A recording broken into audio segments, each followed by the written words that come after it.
Good evening. Good evening. My name is Nora Snee, and I'm a student project manager at the Clark Forum for Contemporary Issues at Dickinson College. On behalf of the Clark Forum and the Mellon Foundation Project on Civilian-Military Educational Cooperation, I would like to welcome you to tonight's event, ISIS in Iraq, What Are Our Options? This event is one of the Clark Forum's Breaking Issues series, which attempts to keep the Dickinson community up to date on developing topics worldwide. The rise of the Islamic State in Iraq and Syria, or ISIS, which now controls vast regions in both countries, has been meteoric. It has declared an Islamic caliphate, it has substantial military equipment, thousands of armed fighters, and has set up its own civil administration and judiciary. It controls oil fields, power plants, dams, and factories throughout Iraq and Syria. As you're all aware, this event follows the brutal and tragic beheadings of the American journalists James Foley and Steve Sotloff, which have dramatically raised the stakes regarding what policy the United States should pursue in reaction to the rise of ISIS in Iraq. Tonight's lecture also takes place on the anniversary of the September 11 attacks. Please join me in a moment of silence to commemorate that tragic day.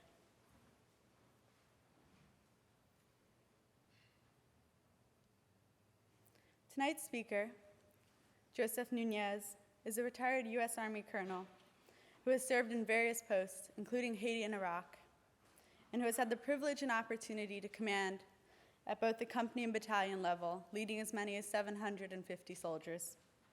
He has held 2 teaching assignments, one at the U.S. Military Academy at West Point, and the other at the U.S. Army War College in Carlisle, teaching courses in political science, national security, and strategy. After his retirement from the military, Núñez led a team of experts and advisors for the Department of Defense in Baghdad, and later as a senior political and economic advisor in the American consulates of Kirkuk and Barash. At this time, I'd like to ask you to please silence all your cell phones and other electronic devices. A question and answer session will follow this program, so please hold all questions until that time. And now please join me in welcoming Dr. Joseph Núñez.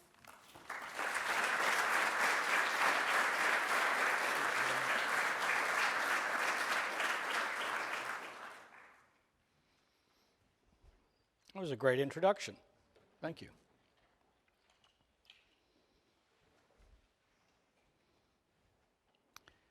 Good evening. My name is Joe Núñez, and I am very proud to be speaking at Dickinson College, a great liberal arts institution, and I mean that. I would like to thank the Clark Forum for inviting me to share my views on Iraq.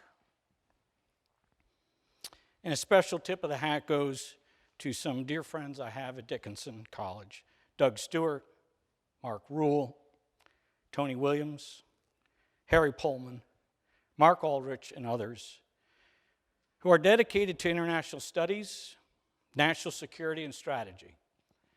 We need more people like that. This presentation is dedicated to the memory of First Lieutenant Neil Anthony Santoriello, Dickinson College class of 2002, who was killed in Iraq 10 years ago. He was just 24 years old. Well, now that I got that out of the way, it's always hard. How many people here like David Letterman? Come on now, you can be honest. And by the way, any students at Tony Williams, you still owe me a 20 for me to tell you that you're in here for this lecture, because he's counting numbers, and we want to make sure you get a good account here and a good grade. So, I came up with a top 10 on Iraq because I figured it'd be provocative and it would spark some discussion later on. And out of respect for the audience, I'm going to try and keep it moving on the presentation side and leave plenty of time for Q&A, so I'm expecting a lot of tough questions from the smart students, faculty, and other members of the community here. All right. And these are not in any sort of order. So, number one, While Saddam Hussein was no Boy Scout, attacking Iraq in 2003 was a strategic blunder. It's not a good idea to take on two wars at the same time. Number two, the surge was an operational success, but it was not a strategic victory. Three, Iraq has yet to function as a democracy. Holding elections does not legitimize democratic credentials, and there have been a lot of problems with the elections. Number four, pulling U.S. troops out of Iraq in late 2011 was a very bad idea.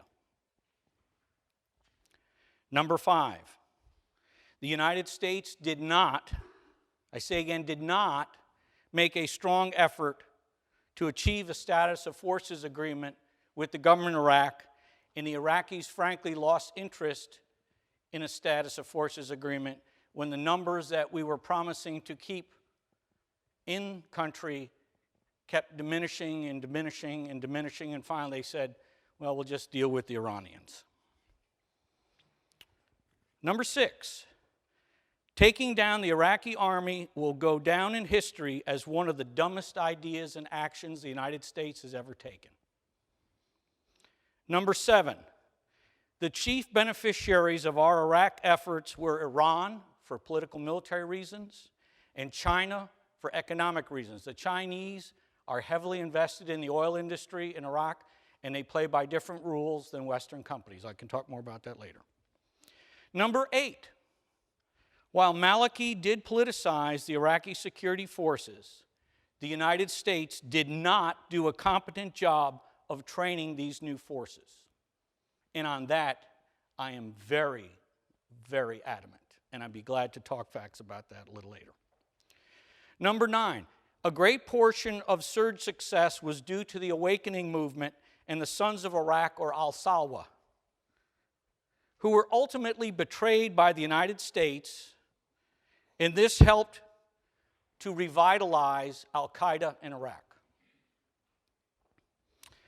Number 10, the Iraqi parliamentary elections of 2010 were severely flawed and set the country on a course for disaster. So I figured after those 10, you guys can all fall asleep now. Not really. Let me tell you a little bit about me. And you saw something in the program. I had no idea that I was going to wind up in Iraq. And you can ask my wife, she wasn't expecting it either, and she wasn't real happy about it.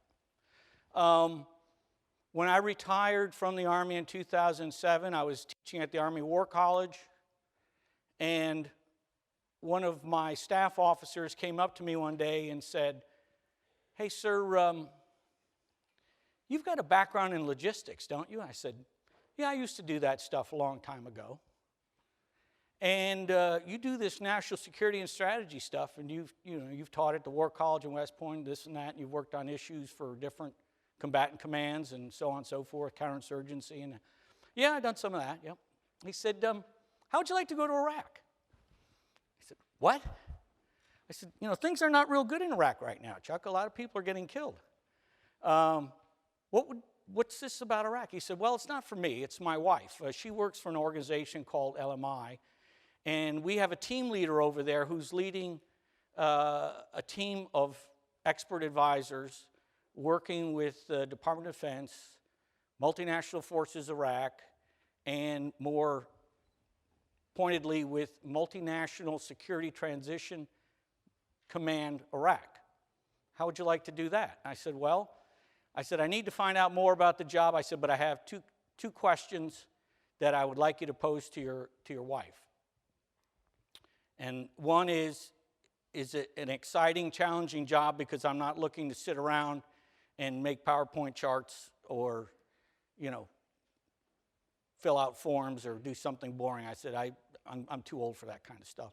I said, and number two, if I'm going to be away from home and in a combat zone, the compensation package is going to have to at least be attractive, not for me, but for the sake of my family, should anything happen.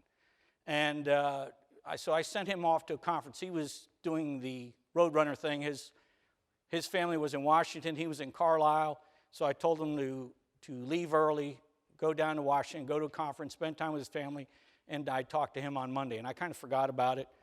Went home, came back to work next Monday, and he walked up to me and had this big grin on his face. He said, "Sir, I just want you to know the answers to your 2 questions are yes and yes." And I said, "Oh, well, I guess I'm ready for my first interview." Long story short, I wound up over there 2007 and 2008 doing advisory work for the Ministry of Defense and Ministry of Interior. I was living at the embassy in Baghdad, and we were getting pounded regularly.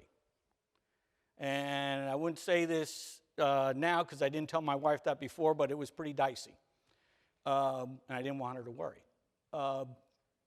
During this process, I was working on a number of different projects, and one of the things I was working on was capacity development.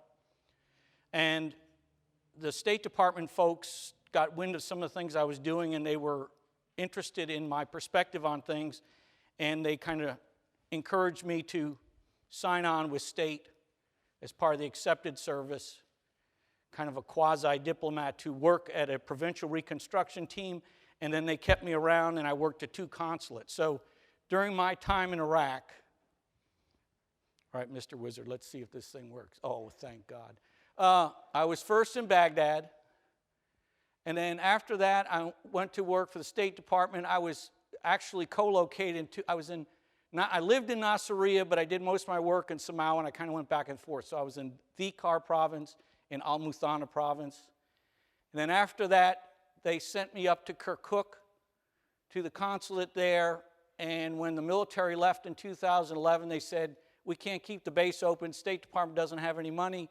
So you need to pack your stuff and move to Erbil." And that should be an E, not an A. But you'll see an A, an I, an E. They just can't figure out what they want to do. But it's Erbil, which is the Kurdish heartland. And Kirkuk is now a part of the Kurdish heartland. And we'll get into that more.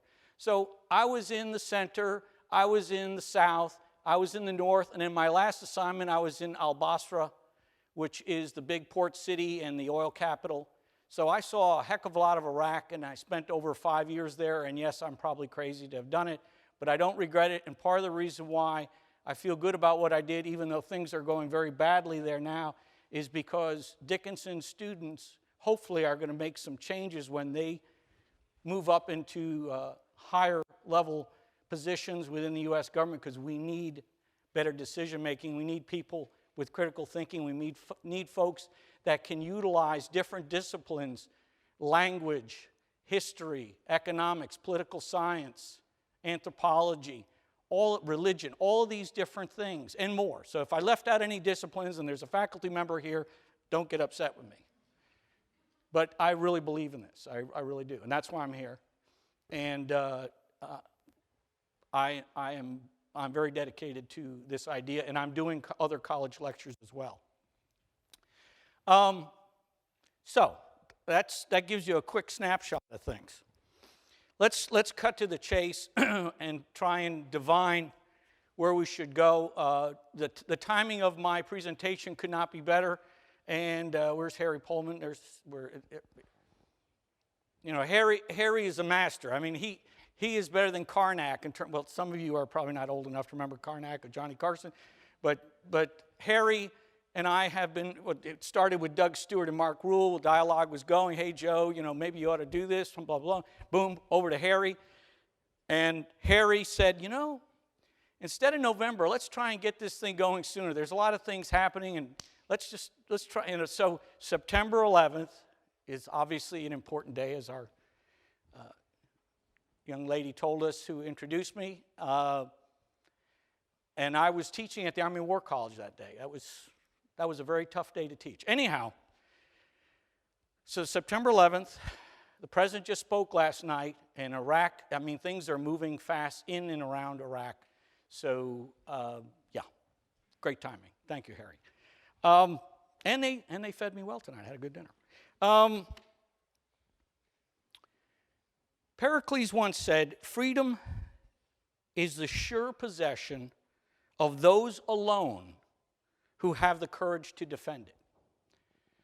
And so to some extent, President Obama paraphrased Pericles saying that, if the Iraqis want to preserve their country, they're going to have to defend it. And I agree with that. I agree with that. You can't do something for someone else. You can help them, but ultimately they have to do that. And those of you who are students and former teenagers, or maybe still a teenager, and those of you who are parents know exactly what I'm talking about. Because whether it's learning to ride a bike, or a car, or rules, or boundaries, or chores, all of these things, if you, the parent, keep doing it, the child will never learn and will never be able to stand on their own 2 feet. And this is part of the problem with Iraq. And the Iraqis, for the longest time, were more than happy to let us, roll the dice, spill the blood, spend the money, and the sweat and the toil.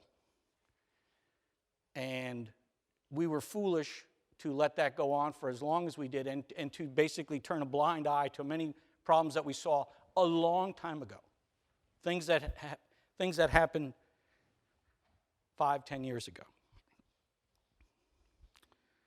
So given this maxim, President Obama is correct in assessing that Iraq will need to fight the Islamic State, or we can call them ISIL, as some of my colleagues prefer, or ISIS, whatever you want. We could use that. The important concept to keep in mind is that this entity is a state. It may not be a recognized Western state. And I don't mean to be disrespectful to the president, but I call them like I see them. And that is, they operate like a state. And they're operating more like a state with each passing day. And some might say, well, they're not really Muslims because, their variation of Islam is so violent that no self-respecting. Well, you could say that. I consider myself a Christian, but I don't hang out with the Westboro Baptist folks because they're abhorrent to me, and the things that they do are terrible. But we have to be careful that we don't do too much hair splitting. The Islamic State, or ISIL or ISIS, is a problem for the Muslim world. It's a problem for the Arab world. It's a problem for many people. And this whole idea of states is, I've had a very checkered past. Some have accused me of being a dilettante because I've studied American politics. I've studied comparative politics. I've studied international relations. I've studied public administration. To me, when it comes to dealing with problems like this, you need to be able to slice and dice within the discipline and include other disciplines as well. Otherwise, you might miss things.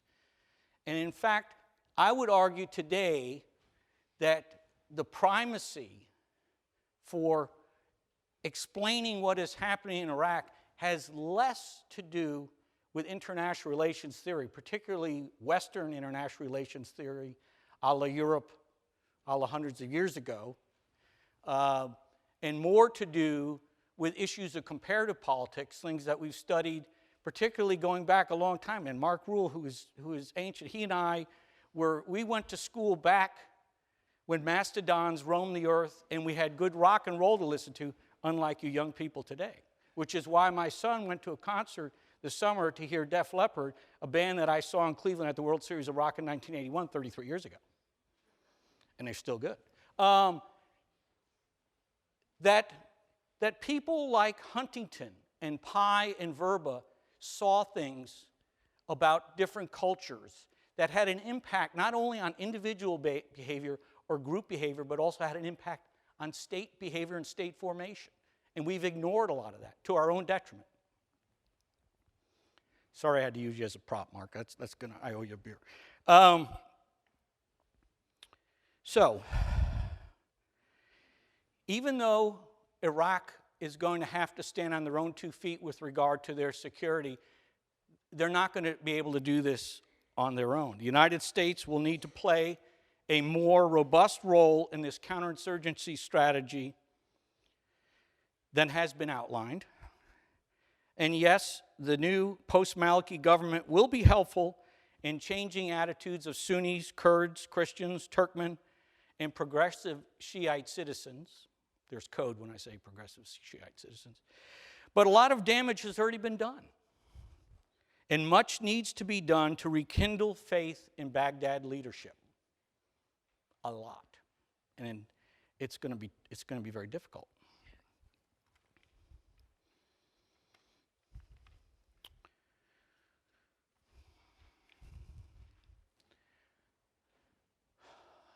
To have a successful strategy in Iraq will require a focus on counterinsurgency, not counterterrorism, and less about international statesmanship and jet setting from capital to capital to try and fix things, although that will be helpful and it will be needed. But we will need to go back to some counterinsurgency principles, and we will need to start approaching Iraq as we did many countries that had difficulties, particularly in Latin America, some only a decade ago or so, and some 40, 50, 60 years ago. Some of these counterinsurgency operations were not done well, and there were a number of human rights violations. However, many of the principles still obtain, and we would be wise to keep that in mind in trying to craft a strategy today. And I'm just going to rattle off a few pointers, which will be helpful in sparking some discussion later. Number one, there has to be a primacy of indigenous forces with competent international advisors. Two, we have to build a strong coalition, and that will require U.S. leadership. More than we have exhibited so far. And I say this without being disrespectful, just stating a fact. We must deny sanctuary. If we press on the Islamic State in Iraq, they will do what they've done before. They will zoom off to Syria. And when they're pressured in Syria, they'll come back across, and you won't know where they're going and what they're going to be doing next. And as long as they retain the element of surprise, we're going to be in trouble.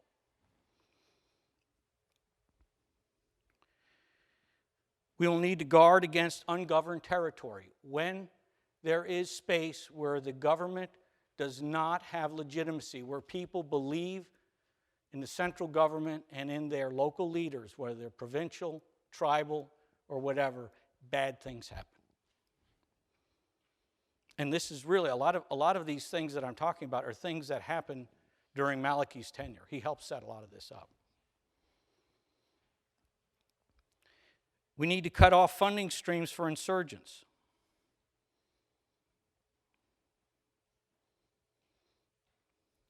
And we need to delegitimize them. We need to do a better job of getting the word out on our side. That has not been done. We need to remember, just like the Brazilian national motto, Ordem e Progresso. What comes first? Ordem. Order. You have order first, then you have progress. You have order first, and then you can have human rights. You have order first, and you can have free elections. You have order first. I said enough. You need to protect civilians. And protecting civilians is not a humanitarian mission just looking out for certain minorities, which is what we've done so far, and haven't done that well, because there have been a lot of atrocities committed, and we are late to the game. We've done some good things, but nobody should be patting themselves on the back. The manner in which that we are supposedly securing the rights of innocents in Iraq and elsewhere has not been competent and has not been timely.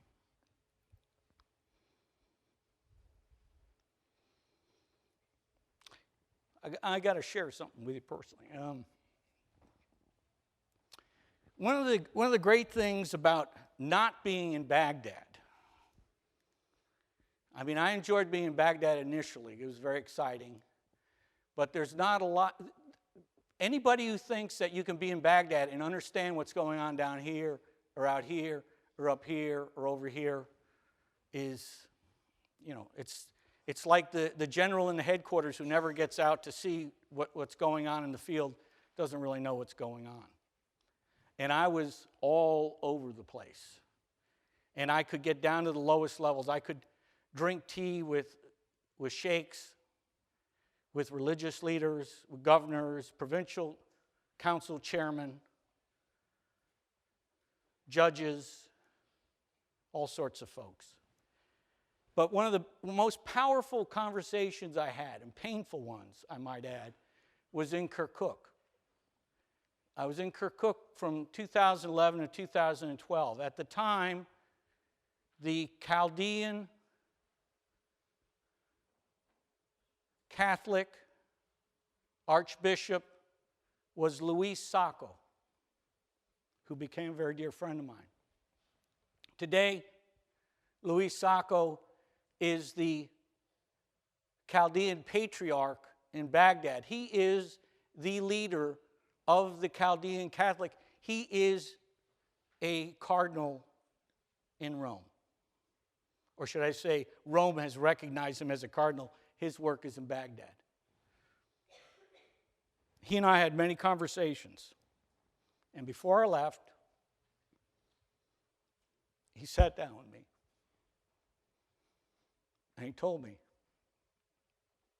I don't mean this against you, Dr. Yusuf, but our people were safer under Saddam than we are under the regime that your people have created today. And he was right. We've come to this game late, this righteous concern, humanitarian, outpouring. Oh, we're going to look out for the Yazidis. We're going to help the Christians. Why didn't we do that 10 years ago, 5 years ago? Yes, we had some programs. When their churches would get bombed, we'd give them a little bit of money and we'd meet with them and we'd try and help them out. I'd try to make some arrangements with the governor to improve the security for the Christians in the community, but not much really happened. Not much. And we're paying for this. We're paying for this big time. Okay, number 8. We have to gain understanding. And bluntly, this means we need to start understanding non-Western views. We need to start listening. We need to start thinking. We need to start recognizing when we're being told things and not just say, well, I hear what you're saying, but this is what the United States is doing, and start, rolling out the talking points. We've got to do a better job of that. We also need to beware of distortions in things like technology, neighbors, and when I say neighbors, I would tell you this today, that Iran has a huge influence over Iraq, and it's not a good influence. I challenge anybody here to tell me what Iran has done good to help Iraq over the last 10 years. The only thing I can say is recently, their shadowy General Qasem Soleimani, who is the head of the Quds Force, which is an Iranian irregular special forces unit that was training Iraqi Shia to attack people like me and my colleagues in Iraq and our soldiers in Iraq, Qasem Soleimani has been involved leading Shia militias, Iraqi Shia militias, to fight against the Islamic State, and also leading Iranian forces. Nobody wants, it's one of these things where, you got the cousin up in the attic and nobody wants to say anything. You're like, you know about Cousin Jimmy? Can't talk about it, But they're there. They're there, and they're fighting. So I guess in that regard, Iraq is being aided by Iran, but Iran's not doing it out of a warmth for the Iraqi people and a kindness and a concern. They're doing it for their own interests, and strictly for their own interests. And we'll talk about that a little bit more later.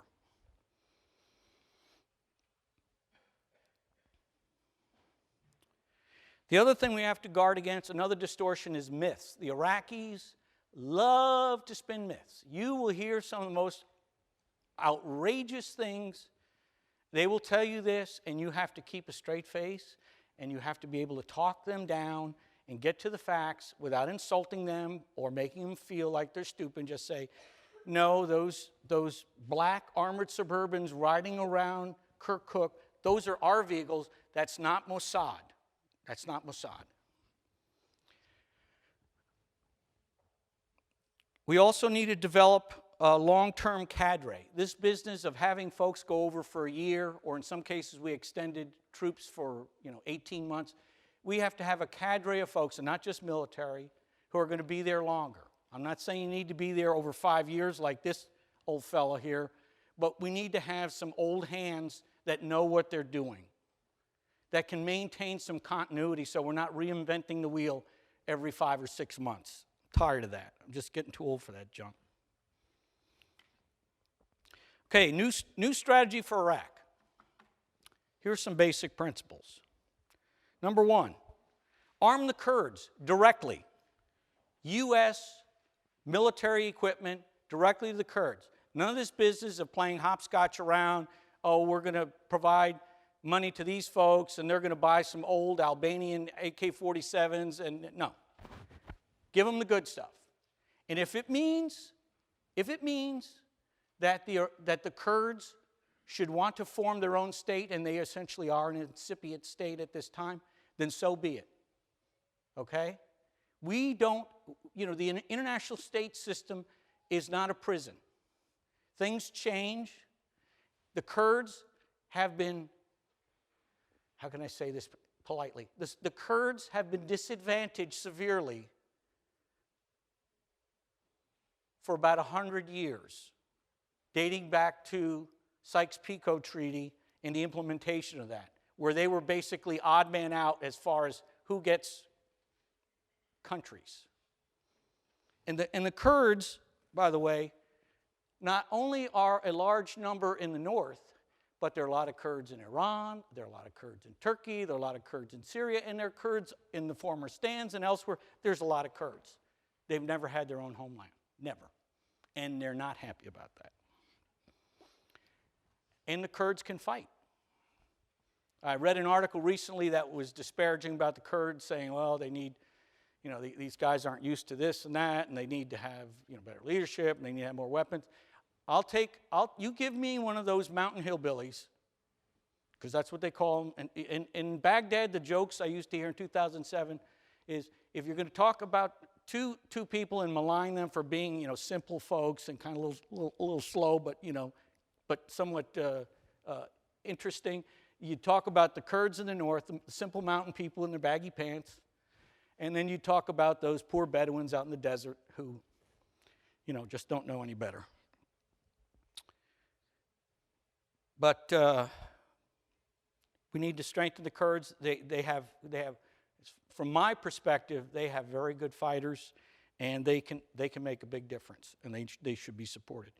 We need to regenerate the Sawa as part of the Iraqi security forces. The Sawa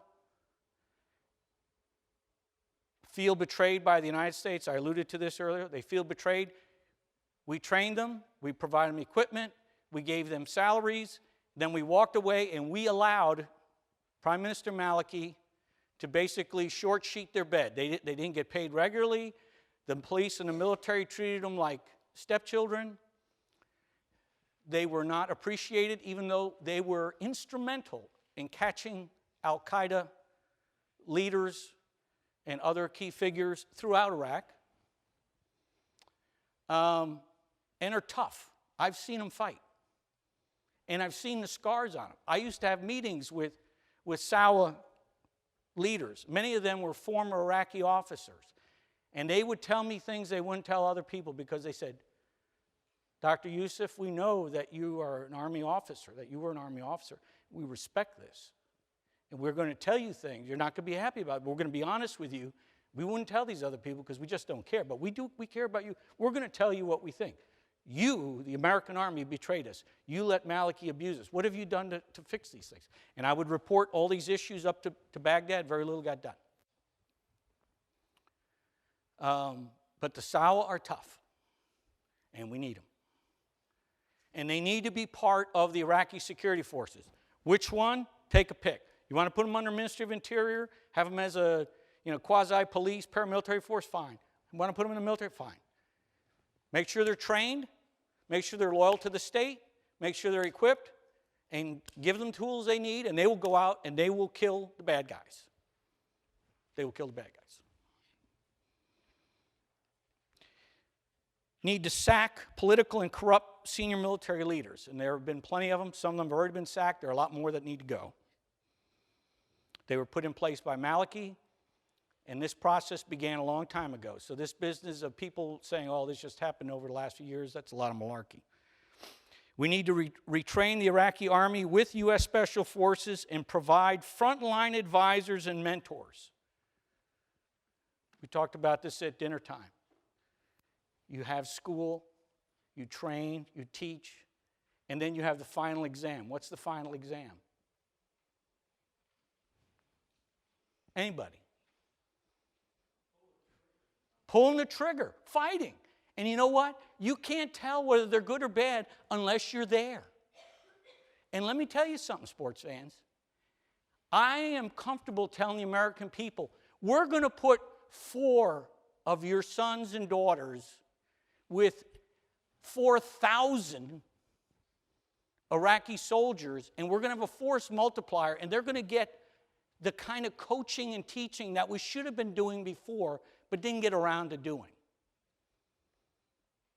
I think if that is explaining to the American people, they can accept that. And they would want us to do that and get them to do what they're doing in the right way instead of dancing around and playing this. If I hear someone say boots on the ground one more time, I'm going to vomit. Because it's a ridiculous term. And everybody throws it around to try and gain some sort of little political advantage, and it's ridiculous. It does nothing to help the conversation and understand what needs to be done. Not a bit. We need to minimize the use of contractors to train and advise the security forces. There's talk, I've been reading articles saying, oh, we're going to get more advice, we're going to get all these civilian contractors and they're going to train these folks. Oh boy. Well, guess what? Part of the reason why we didn't do such a good the first time around is we had a huge reliance on contractors, and many of them were not competent or they were malassigned. Guys and gals, let me throw something at you. My team is advising the Iraqi security forces, and I had a wizard who was good on communications, intel, signal stuff. I mean, this guy was like, you give him, if I could give him this, if I could give him my phone today, he could probably, get it to make coffee. That's the kind of guy amazing. Amazing. And I asked him one day, Chief, why are you talking to Colonel Schmerdlap? You spent 3-4 hours with him. And he was a retired infantry colonel who was advising the Iraqi Ministry of Defense. And, Chief tells me, hey, sir, I'm just trying to help out. Colonel Schmerdlap is the advisor for the Iraqi signal community, for all the communications. He's supposed to be an expert in stuff. He doesn't know anything about this stuff. He's a round peg in a square hole. And so I have to try and get him spun up so that he can function and we can at least help these people so they can do what they need to do. This happened. This was not an isolated example. So when you hear contractors, get concerned. We need to increase air support. Intelligence. Tony, don't get excited now. Intelligence, surveillance, reconnaissance, and planning assistance. Iraqis don't like to plan. They are the inshallah people. Their idea of planning is, God willing, it will happen. No, Muhammad. No. We're going to sit down. We're going to do A, then we're going to do B, and then we're going to do C, and then we're going to do D, and then we're going to get this result here. Oh, no. No, we have a religious holiday now. I have to leave. We can't do this. Guys, that's no way to run a military. It's a lot of changes. Iraq and Syria are totally different requirements than Yemen and Somalia. The Islamic State is not the junior varsity team. I'll leave it at that. We need to move Shiite militia units to southern Iraq. We have them up north now fighting. Once we can bring in more Kurds, more Sunnis, and international forces, preferably from the Gulf Cooperation Council, you pull the Shiite militias to the south, which is where the Shia are mostly found, and they protect these areas. You keep them out of there because it's just going to be trouble.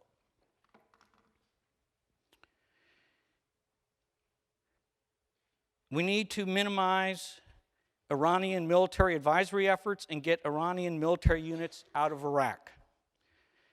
We need to concentrate on enemy key infrastructure, dams, bridges, depots, and enlarging the security band around Iraq. The counterinsurgency principle is you do a band here, you get all those towns, you make them secure. Then you go a little wider out, you make them secure. And you have these interlocking circles where you can protect people. You need to do this counterinsurgency will take the police, and it will take the military, and the glue between the police and the military, and we've proven this right elsewhere in the world, such as in Colombia, is you need to have competent local paramilitary forces that are loyal to the government, trained and controlled by the government, not running loose. We need to reinforce mayors and sheikhs so that you have a two-prong. You have the conventional political order, and then you have the traditional political order, and you reinforce both of those simultaneously. We need to ensure militias are trained and controlled by the National Guard. I already said that. We need to target the foreign fighters pouring into Iraq and Syria. We need to develop patience. Now, you're going to laugh at that. You're going to say, Colonel Núñez, what do you mean develop patience? Every people has certain characteristics about them. And Alexis de Tocqueville, an old friend of mine who was in the United States a few years ago, he and Mark Rule and I used to get Hachi dogs together. De Tocqueville said, the American people are impatient. They want it now. Everything is now. If it doesn't happen now, you get out of there. And that's one of the reasons why we messed up Iraq so bad. Because we went in, and we didn't really have what we needed, and it was bad timing, and we thought we could make it all happen, and that was bad. And then we became impatient about that. And then afterwards, we said, everything is good. We can leave, and that was impatience as well. So we need to develop some patience, and they have plenty of that in the Middle East. They're still fighting battles and settling quarrels 1,000 years old.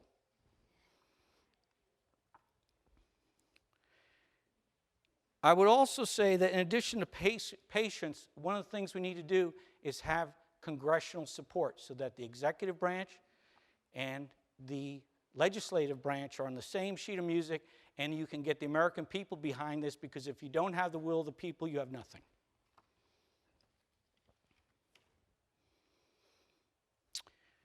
Okay. How am I doing on time so far? Doing okay? How many minutes have I used? Oh, we got to keep moving here. All right. I'll tell you what. We're going to go to Q&A real soon. I just want to highlight a couple of realities that we need to overcome. Number one, Minsticky was something less than the B team. Junior varsity bench warmers comes to mind. 2, we have to think about our role in the demise of Al-Sawa and what we're going to do about it in the future. 3, we have to be concerned about the lack of justice that has gone on in Iraq. And without justice, there's no freedom.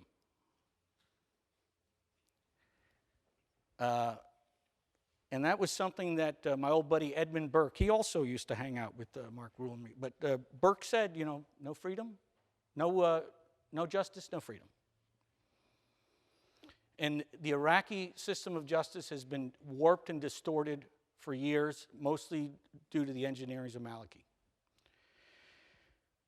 4, the oppression of Sunnis and the disrespect of Kurds. You had the shooting of peaceful protesters, which the Sunnis were very upset about, and there was a capital punishment imbalance. If you were to go and look and see who was being executed, 9 times out of 10 they were Sunni and not Shia. Didn't look too good. Number 5, coalition prisons were training grounds for insurgents like Abu Bakr al-Baghdadi. What are we going to do this time around? 6, lots of money was wasted on reconstruction projects that Iraqis did not want or did not need. 7, our standing in Iraq declined, as did our rapport and influence with friends and allies, and on top of that, we emboldened enemies. And number 8, the political pendulum, swinging from right wing to left wing, has led to extremes that go against our national security. All right, we'll go to Q&A, and if I have time, I'll bring in a few other points I call question of balance. Thank you for your patience.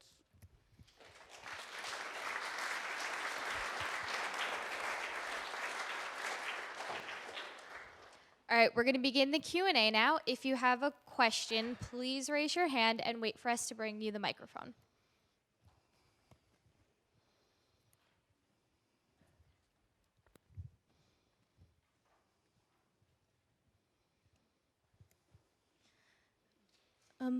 Given the political climate, how many of these suggestions do you think are likely to be implemented? And since I'm going to guess if they are, it's going to be in a fragmented fashion, what do you think the results will be? That's a good question. As you know, we have a... can you repeat your question one more time? A little louder. Voz alto. Given the political climate, what from your suggestions do you think is likely to be implemented? And since it's whatever is implemented is likely to be fragmented in nature, I'm going to guess, what do you think the results will be? I like to think that hope springs eternal, but it's hard to remain idealistic as you see things. I'm concerned about the midterm elections occurring in November, and the fact that a lot of what's being said by both sides of the political aisle are distorting, if you will, the assessment of what the problem is and what needs to be done to solve it. I am somewhat hopeful that as people talk about these issues and there is a more open dialogue, because I think the president is frankly under a lot of pressure to do things differently, and he is kind of heading in a certain direction, kicking and screaming. But once you have skin in the game and you have a coalition developed and you have this new regime in Baghdad and you have neighbors surrounding, I mean, you know, the Saudis are big players, and so are the Turks, and they're talking to us saying, okay, you know, we'll, you know, if you guys can, you know, but we can't do it like the old time. So I'm hopeful that on a number of different levels, if there's an honest dialogue about this and we can put some of this aside, which is always challenging, we might be able to make some progress. It's going to take a very long time. This is not a short-term project, sports fans.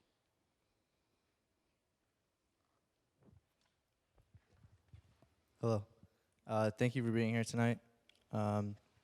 I just wanted to ask a question on, I believe you said that in order to beat ISIS, you said that the U.S. needs to govern where the Iraqi government, the Iraqi leadership is not.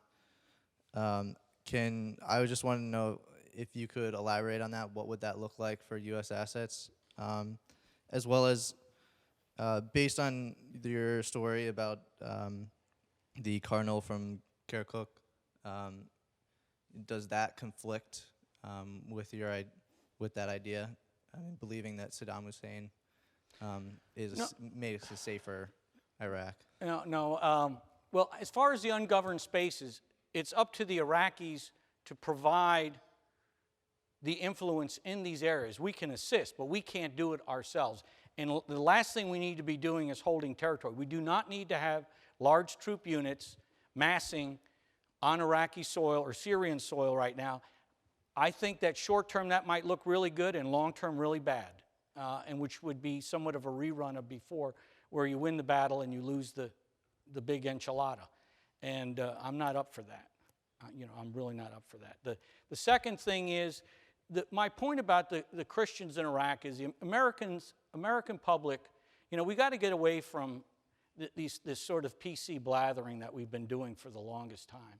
And we need to just be honest and say, look, you either support the Christians or you don't support the Christians. If you're not going to support the Christians, then help them get out of Iraq as expeditiously as possible and help them get their property, protect their children, and so on and so forth, because the atrocities that have been committed before this occurred, things that I was seeing in 2011, 2012, I got tired of having I had Iraqi locals that worked for me as part of my team, and one of them was an Iraqi Christian. And I could tell when it was a bad weekend because he'd come in and he'd tell me that a cousin of his, 18 or 19-year-old, was found in the street and his head wasn't on. And they had kidnapped him and tried to raise money. That's what the terrorists do. They are always looking to make a buck. And when the money wasn't paid quickly enough, they killed this poor kid. But the United States should be ashamed of the way that it has looked after the Christians in Iraq. And the Iraqis need to own up to the fact that the Christians are some of the best things going they got in Iraq. Because when you meet with Sunni and Shia and Turkmen and others privately, and you talk to them, they'll tell you, the Christians are good people.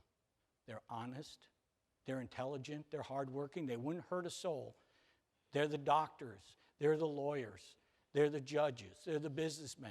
They have taught us things that we didn't know. When I remember talking to this Turkmen woman in Kirkuk, and she told me, she said, I have to tell you something.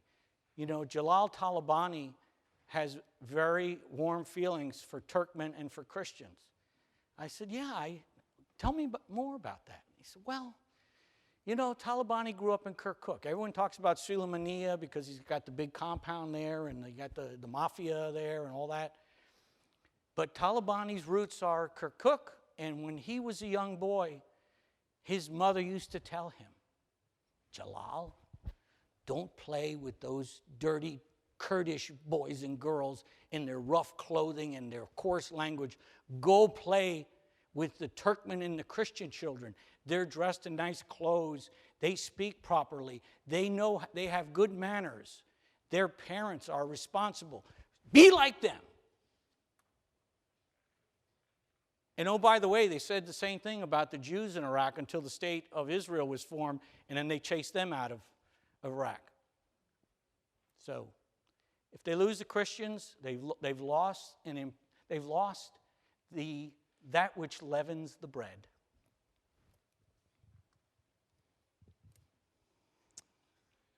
Hello. You talked a lot about how to train Iraqi forces. Aside from asking them, Iraqis, to set aside their religious beliefs, how do you believe that, what would you suggest would be the best steps to train those officials? Because the last, 10 years have held a lot of miscommunication, contracting errors. What would you recommend? Yeah. Well, that's a good question.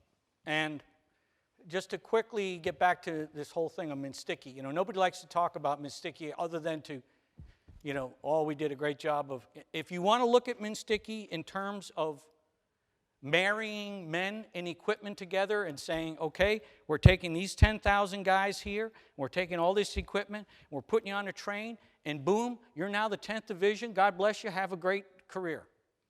If you want to assess it in terms of that, Minsticky did a great job. If you want to look at it in terms of actual training of the individuals and the leadership and the principles and logistics and communications and all these other things, not so good. Why? Because in addition to the contractor problem, we didn't even have good military folks there. And I realize this is blasphemy. You got an Army colonel here telling you this. You know something? I was raised in a family where if you didn't tell the truth, you were in big trouble. And what I saw was one of the lowest morale units I had been in 30 years. The last time I've been in a unit as screwed up as Minsticky was when I was a lieutenant in the 558th Artillery Group in Greece, and it was like Peyton Place, and I'll just leave it at that. Here's why taking on Iraq was a bad idea as a second war. To quote my young soldiers that I got to know and the old sergeants, they used to tell me, "Sir, we're at a Schlitz." And to put it in Pennsylvania terms, we're at a Yingling, meaning that we don't have anything left. We were fighting in Afghanistan. We were training the Afghan army. We were fighting in Iraq. The surge was a valiant effort, and our soldiers and Marines did incredible things. But while this was going on, we had the second and third string doing the training mission. It wasn't sexy. And they didn't put a headquarters or a whole unit there. It was a onesie thing. Hey, we'll get Lieutenant Colonel so-and-so. Nobody wants him. We'll give him a Minsticky. The two senior advisors on logistics, both reservists, I'm here to tell you guys and gals, neither of them were logisticians. One of them was an engineer, and the other one was an IT geek. And they didn't want to know about logistics, and they didn't want to hear about it from me. So we have a responsibility to put good people in there. We're used, in Colombia, we use special forces troops who have multiple talents. You might have one guy who's an expert on munitions. He's a linguistic expert. He's an expert on communications and can do 3 or 4 other things. You don't need a whole lot of those guys to do it. And they're motivated, they're intelligent, and they are used to getting things done. And they inspire confidence. That's not what I saw out there. We had ash and trash. That's what we had. And then on the Iraqi side, we need to tell them, look, you want a country, you need to fight for it. And you know what, guys and gals? If a Kurd can pass the ball to a Sunni, and the Sunni can cross the ball to a Shia, and that guy can kick that ball into the net and score a goal in international competition, that's cooperation. And they've done it already. And it can be done again. You just have to get them to see this. They've worked together before. Why is it that you have these divides? It's not only about religious animosities. It's when everything falls apart in a society, what do you cling to? What do you cling to? You cling to your faith. You cling to your tribe. You cling to your family. You don't give a rat's ass about the government. You do what you have to do to survive. And if some imam tells you that these people are evil, you believe it, particularly if you don't have much education. And that's another problem. A lot of these Iraqi soldiers had no education. I'd have people come and talk to me, and they'd have to go through these military checkpoints. And they'd come in there, and I had a judge come in and sit down with me. He said, "Dr. Yusuf, I don't know if this training thing's going so well." "What do you mean, Judge?" "Well, I went through the checkpoint. I handed my credentials to the Iraqi soldier, and he looked at them, grunted, and handed them back to me and passed me through. One problem, my credentials were upside down. The poor SOB couldn't read. These are big problems. Ignorant people do crazy things. And let's not forget also the demographic issue. We talked about this at dinner. Across the Middle East, not just in Iraq, you have millions of young men from 15 to 30. They don't have jobs. They're not going to be able to get married. They're not going to have a dowry. They're not going to have children. They're not going to have a house. And they're not happy. And guess what? They are easily influenced to do stupid things. This has to be changed. We did education programs, but it's going to take a lot more than that.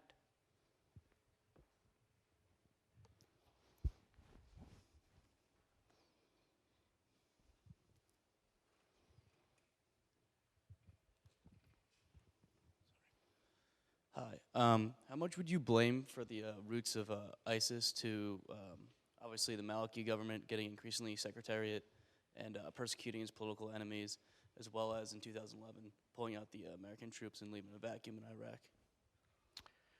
I'm not a big fan of Nouri al-Maliki, and that has gone on for quite some time. This actually dates back to 2010, when I was present for the parliamentary elections. I was in Samawa. And as the parliamentary election turned out, Nouri al-Maliki didn't have the most seats. Ayad Alawi did. He had 2 more seats than Maliki. And by law, Ayad Alawi was supposed to be given the right to form a government through coalition with other parties. Well, that didn't happen. Maliki decided that he, since he was the current prime minister, was going to influence the judges and others and the election commission to allow him to form a coalition and trump Ayad Alawi, and the United States was complicit in kicking Ayad Alawi to the curb. Now, Ayad Alawi is no great hero. In fact, if Iraq has a George Washington, I tell people he's either been killed or he's living in Stockholm, London, or Dearborn, Michigan. And that's not a good situation. Ayad Alawi spends more time outside of Iraq than he does inside of Iraq. And he is not one to get interested in details. But he is not a religious fanatic. And guess what? Ayad Alawi can go to Saudi Arabia and they'll welcome him with open arms. What a concept. That wouldn't happen with Maliki. Now, I don't want to make Maliki out to be too much of a boogeyman, although he was a pretty awful guy.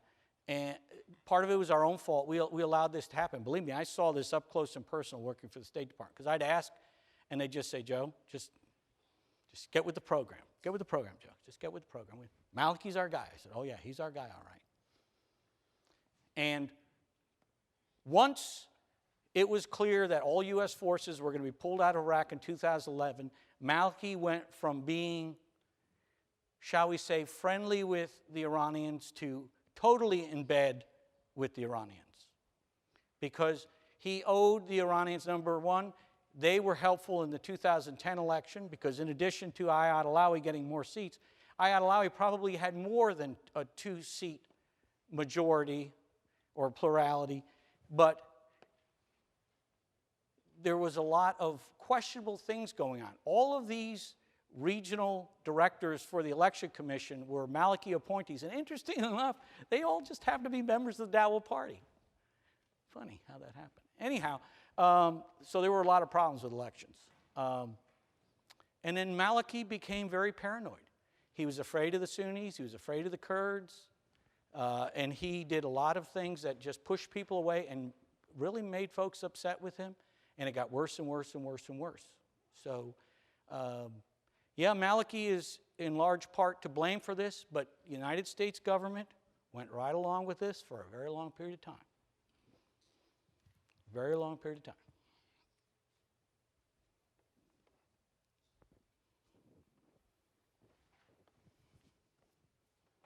You said earlier that we shouldn't allow ISIS to take refuge in Syria once we're done with our strategy in Iraq. Given the situation in Syria, what do you think the best way to go about that is? I would say that was a very good question. I would also say that was a very tough question. If Iraq is a marathon for us, then Syria is 10 or 20 marathons consecutively. Syria is a huge mess, and part of the problem with Syria is just like in Iraq, we waited too long. And those forces in Syria that were moderate, semi-pro-Western, and willing to work with us, a lot of them have been decimated have been purged and killed, and many have fled.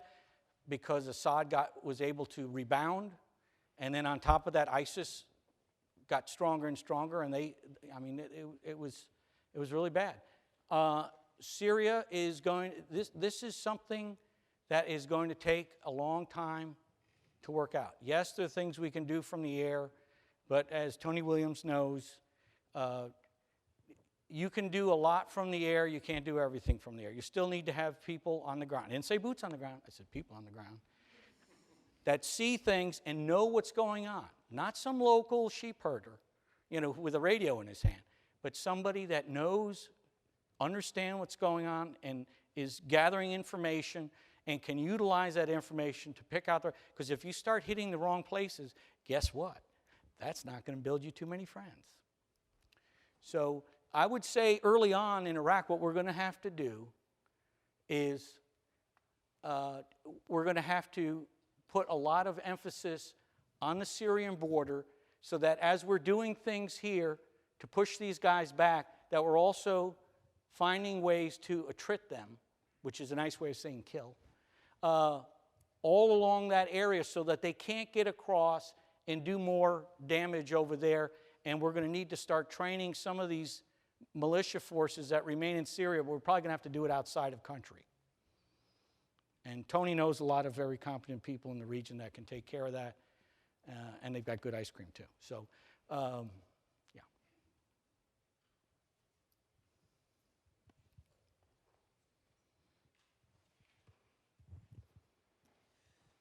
Dr. Núñez, you said that we must not provide ISIS sanctuary anywhere, which you just talked about, and also that we must have congressional and popular support for any military action. Mm-hmm. So with Obama's speech last night, could you perhaps speculate as what will happen in the next 90 days? Thoughtful question. I think that President Obama utilized that speech to sort of throw the hot potato back in Congress's lap, not only Republicans but Democrats, to say, okay, guys, I'm trying to do something here, and I want to work with you. However, if you don't want to support what I'm trying to do, I'll still go ahead and do this, and I have authority to do this. I called in all these pinheads from various think tanks. Don't get me going about think tank experts, many of whom have either never been to Iraq or they were there for, 6 hours and spent a lot of time in the chow hall. Yeah, they really know what's going on there. Not. So there's pressure being put on Congress. The Republicans don't want to look like they're being obstructionists, and the Democrats have this Achilles heel. It's called national security, and they haven't been tough on national security in a long time. And so they're going to wrestle with this and try and come up with something. Is it going to be a perfect solution? Probably not. But hopefully it'll move the ball in the right direction. And speaking of national security, I would just tell you, people have asked me, Joe, how did things get so bad in Iraq? Nobody saw this coming. That's not true. That's not true. That's a lie. There were plenty of people that saw things happening. And I'm going to take a little credit myself because I wrote several reports in the last year I was there, not so much talking about ISIS coming across the border, but my assessment was that the Iraqi military was so incompetent, so corrupt, so feeble that, a strong wind would knock them over. And people were just saying, now, Joe, we're working with them, we'll get there. And no, that didn't happen. The Obama administration has suffered when it comes to national security issues when two people left the administration. Who were they? Anybody? Extra credit. Tony Williams says extra credit. Two people. Gates. No, I wouldn't say Hillary, sorry. How many times did Hillary come to Iraq during her tenure as Secretary of State? Look it up. Look it up. No, not Petraeus. He he did some good things in the CIA. He didn't last all that long in the CIA. He had this zipper problem that got him in trouble. But Gates and former congressman from California, somebody, anybody, help me. Panetta! Leon Panetta, two old guys that actually could tell the president, Mr. President, when you're done listening to Susan Rice and Samantha Power and all the rest of these folks, and you want to know what we really should do, you come talk to us. We're going to tell you what we think. We want to support you. We don't want to make trouble, but this is what we think we should do. And when those guys left, okay? We have time for one more question.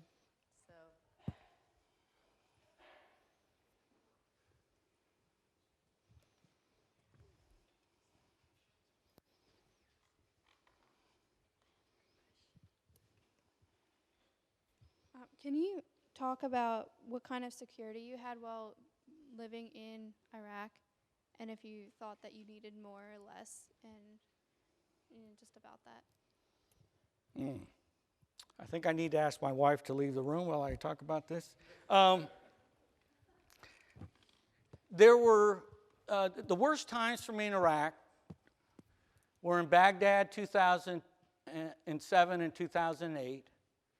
And then clearly Kirkuk 2011, 2012. Now I already told you about Baghdad, about how we were getting hammered at the embassy. Because the surge was working. But remember this, that's why I said the surge was not a successful strategy. Nobody really kind of picked up on that in the Q&A yet, exactly. But the reason why the surge was a successful operation, it was only one part of the game. You needed the SAWA, you needed indigenous forces to stand up and to sustain. They stood up, we helped them, and then we said, have a nice life. And then the second thing that was supposed to happen is that we were supposed to have the Iraqi forces trained to be competent warfighters. And that did not happen.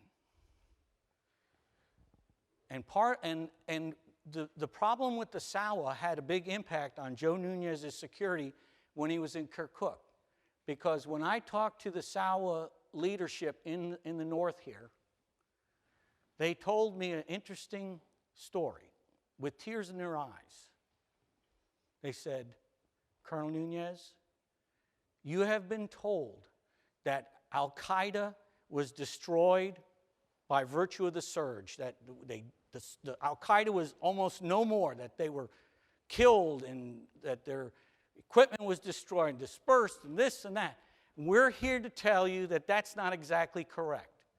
In many areas, particularly in the central part of the country and in the west, that did happen. But guess what? In the north, there was this arc where Al-Qaeda was hardly touched at all. And the reason they were hardly touched at all is as SAWA was declining in numbers and strength and ability to fight and to work with the police and the military, Al-Qaeda was growing in this arc that happened from Diyala all the way up through Kirkuk to Mosul and then back toward the Syrian border. I had a SAWA leader tell me, they tell you that the Al-Qaeda is going westward to go to Syria to fight. That is not the truth. Yes, there are some that are doing this. Many of them are staying in our areas to set up logistical bases because something bad is going to happen in the future. And we're seeing this happen. Our hands are tied.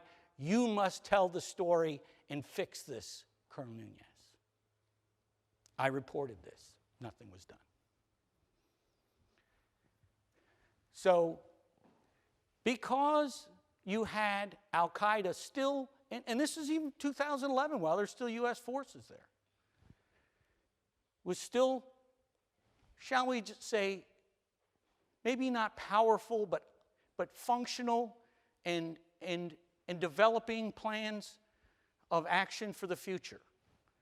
That those of us that were on this little air base outside of Kirkuk, those of us were diplomats and U.S. military forces. We had an Army brigade there.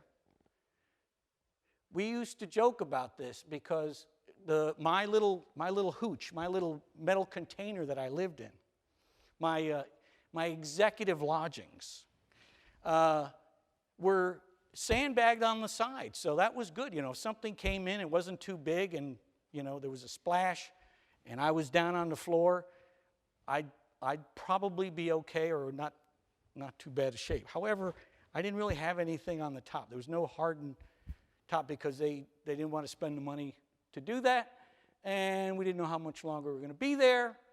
So we used to make jokes about, those poor Arab farmers in the south of Kirkuk are regaling us with fireworks this evening. Isn't that right, Jimmy? Oh, yes, sir. They're out there. Better watch out. And they would lob in rockets and mortars, and I can tell you, close your ears there.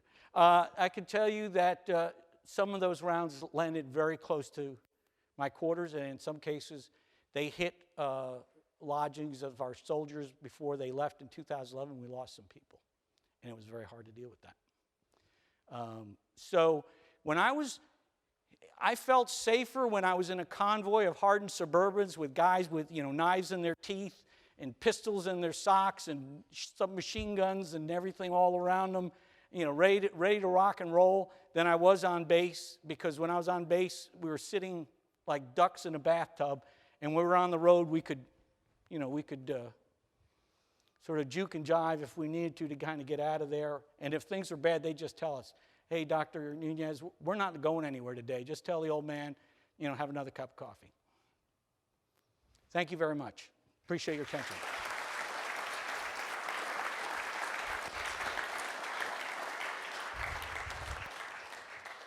This concludes our program. Thank you all for coming.